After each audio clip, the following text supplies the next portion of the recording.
இந்த மாபெரும் சபை நாடி வந்திருக்கக்கூடிய பெண் மாதிரி யார் யார் என்று விளக்க தெரியுமா?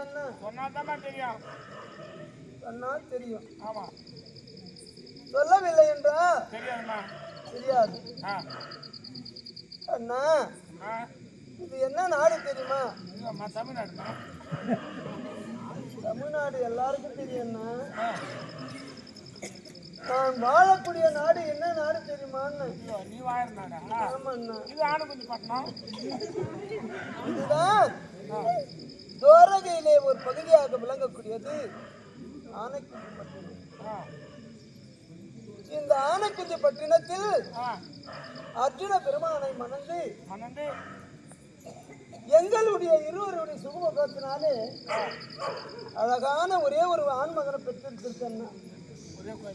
ஆமாண்ணா. நீ நல்லா போட்டா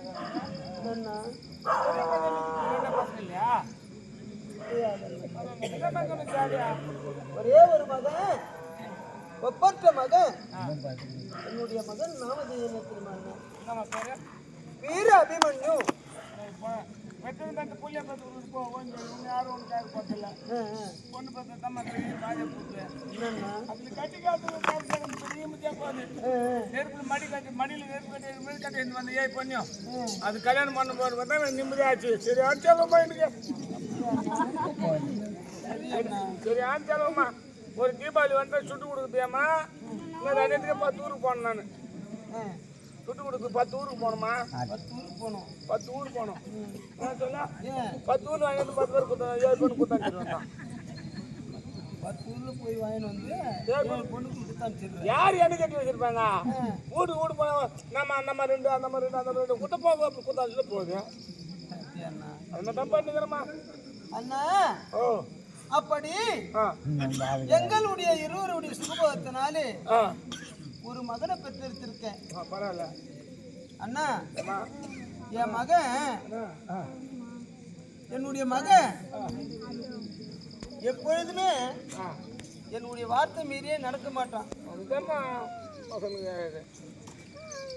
அப்படி அந்த மாதிரி நீ வளர்க்குற குழந்தை ஆமா அண்ணா அவனும் ஒண்ணுமே நடக்குது அவன் ஒண்ணுமே அவனுமே நடக்க பத்தில அண்ணா இந்த ஆணை குந்தி பட்டணத்தில் தங்கியிருக்க காரணம் என்ன தெரியுமா என்னம்மா பாவி ஆகிய கிரியன் செய்தான் சதி சரி எங்களுடைய பதிமார்களை மெல்ல மெதுவாக அர்ச்சனாபுரம் வர செய்து வரவழைத்து பூதம் ஆடி எங்களுக்குரிய நாடு நகரம் ஆணை சேனை பண்டு பண்டாரம் அத்தனையுமே பறித்து கொண்டு 12 வருடம் வனவாசம் ஒரு ஆண்டு அக்கியாதவாசம் இப்படியாக காலத்தை கழித்து வந்தால் உங்களுக்குரிய அரசு பாகத்தை தருவேன் என்று திட்டவட்டமாக தெரிவித்தான்.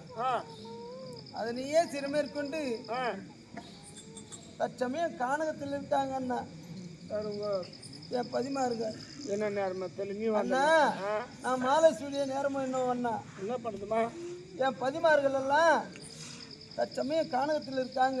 அதான் பயமொழி ஒன்று சொல்லுவாங்கம்மா என்னன்னா ஒரு பொம்மைட்டு வந்து வீட்டில் நோயிற நேரம் அந்த மாதிரி காலை எடுத்து வைக்கிற நேரம் அது மாதிரி நாங்கள் ஒரு கல்யாணம் பண்ணி ஒரு மருமக 4 புள்ள அந்த வீட்டில் வச்சுக்கான் ஒரு பெரிய பையனுக்கு கல்யாணம் பண்ணுறாங்க. அந்த மருமக வீட்டுக்கு வந்த நேரம் ஐயோ நான் என் 3 தம்பிக்கு ஆகியாக்கு 3 தம்பிக்கு நான் வச்சு போட்டுறது நம்ம வேற போடலாம் வான்னு அந்த புள்ள வேற பிடிச்சிட்டு வச்சுக்கா அந்த 3 பையனுக்கு கல்யாணம் ஆகாது யார் பார்த்து கல்யாணம் பண்ணுறதா அப்படியே நின்று வந்தான். அதே ஒரு நல்ல பொண்ணு இருந்தா அந்த 4 பேருக்கு 4 கல்யாணம் பண்ணி 4 2 8 குழந்தை பெற்று ஆமா 8 குழந்தை 8 2 16 ஆகி பெரிய குடும்பம் போச்சுன்னா ஜனம் என்ன பேசும் அந்த புண்ணியத்து வந்தாப்பா ஆமா அந்த வீட்டை பெரிய வீடு ஆகிட்டாப்பா பெரிய வீடு குடும்பம் பெற்றாகி போச்சு அப்படின்னாங்க. ஆமா நீ என்ன நேரத்துல காலை எடுத்து வச்சோ பாண்டு வேலைக்கு வந்து காட்டுக்கு போட்டாங்க நீ வந்து நான் வந்து நேரம் அண்ணா வேலைக்கு வந்து போட்டாங்கப்பா அப்படி அண்ணா அப்படி இருந்தாலும் தற்சமயம் என்னுடைய மகன் எங்க சென்றிருக்கான் தெரியுமா? எங்கம்மா கானக சென்றிருக்கான் வேட்டையாடுவதற்கு. ஆமா வீரத்துல மிகுந்தவன் என்னுடைய மகன். அதுக்கு தான் அந்த நாமதேயமே வீர அபிமன்யு அப்படின்னு பேரு. அவன் எப்படிப்பட்ட வயசு பண்ணுறான் என்ன மணி நீங்க சாதனால என்ன சாதனால மணி அப்படி கானக சென்றிருந்தாலும் கானக சென்றிருந்தாலும் அண்ணா என் மகன் மீது தான் எனக்கு ஏக்கமல்ல. ஒரே மகன் ஆமா அண்ணா என்ன கண்ணுக்கு போடுமா பொண்ணுக்கு போடுமா எப்போ வீட்டுக்கு போன வருவானோ செய்வானோ இதெல்லாம் புரியுமா அதெல்லாம்.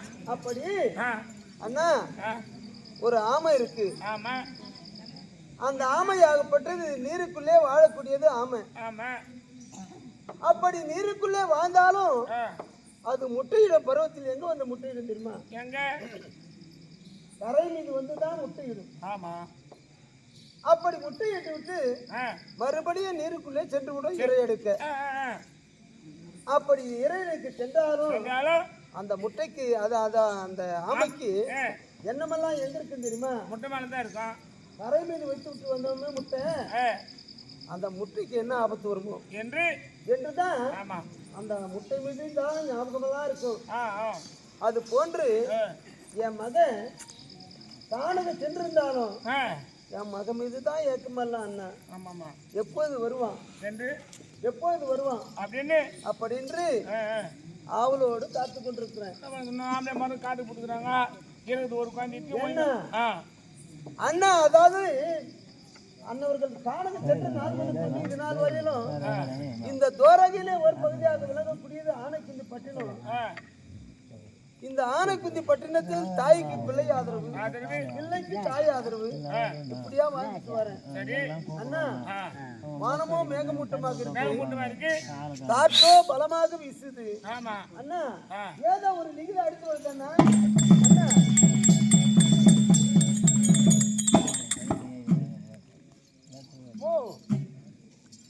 அண்ணா மஞ்சள் காப்பிடுது 4 மூணு காரியம். 4 மூலையில மஞ்சள் காப்பிட்டு இருந்தா அது சுபகாரியம் தான். சுப காரியம் சொல்லிட்டாவா காரி சாட்ட சொல்ல காரியம்னா அது அர்த்தம் வேற. நீங்க முடிஞ்சா நான் என்னமா பண்ண, அது அர்த்தம் வேறண்ணா. நீங்க முடிஞ்சா நான் என்னமா பண்ண முடியும்? நோட்டீஸ் கருப்பா இருக்குண்டா இது மஞ்சள் ஆகுது. ஓஹோ கல்யாணமா? ஆமாண்ணா, அது படிச்சு காட்டுங்களாண்ணா. அண்ணு பண்ணு பக்கம் இருந்து அண்ணு தங்கை சுபத்தி கையில கதை